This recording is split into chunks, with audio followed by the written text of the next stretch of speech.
Cette histoire nous vient du Monténégro, en Europe. Elle s'appelle Milanka. Milanka a passé des examens médicaux réguliers au cours des 6 premiers mois de sa grossesse au Monténégro. Cependant, le médecin n'a rien remarqué d'anormal. Mais ce qu'elle et le médecin ne savaient pas, c'est que le petit Voya avait développé une malformation congénitale 27 jours après la conception. Sa colonne vertébrale ne se développait pas correctement dans le bas du dos. Il avait un trou dans le dos. Le ventre de Milanka ayant grossi, elle a consulté un deuxième médecin et a été hospitalisée. Le médecin a déclaré sans ambages que les perspectives d'avenir du bébé n'étaient pas bonnes. Elle a dit que le bébé mourrait ou serait gravement handicapé. Il a recommandé un accouchement provoqué pour mettre fin rapidement à la grossesse.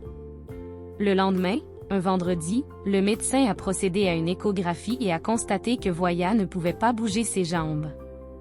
Le médecin a conclu que les jambes de Voya étaient inutiles. Le vendredi, Milanka a pleuré toute la journée. Le dimanche, elle a recommencé à pleurer. En pleurant, elle s'est adressée à Dieu. « Dieu, tu es tout-puissant et tu es un grand Dieu, dit-elle. Tu peux tout faire. Tu as donné la vie à mon Voya. Tu es le témoin de tout ce qui se passe. Si tu décides de le prendre, ce ne sera pas facile pour moi, mais je l'accepterai. Si c'est votre volonté, je m'en accommoderai. Mais si vous me le confiez, laissez-le en bonne santé. » Après la prière, la paix a envahi son cœur.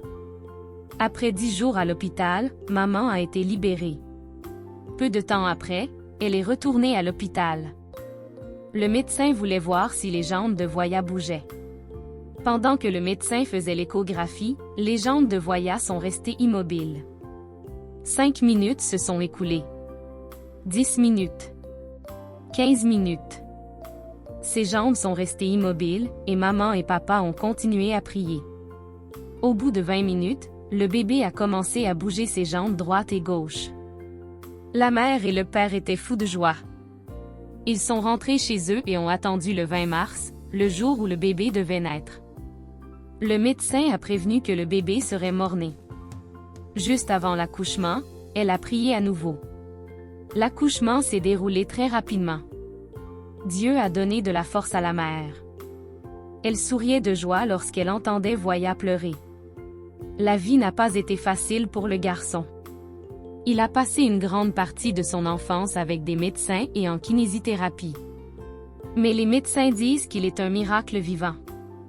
Le petit garçon dont il pensait qu'il n'avait aucune chance de vivre est aujourd'hui un adolescent grand et fort qui aime courir et sauter. Dieu a fait un miracle pour notre Voya.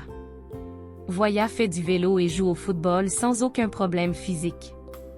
Milanka et son mari remercient Dieu pour tout ce qu'il a fait pour leur famille. Louons le Seigneur.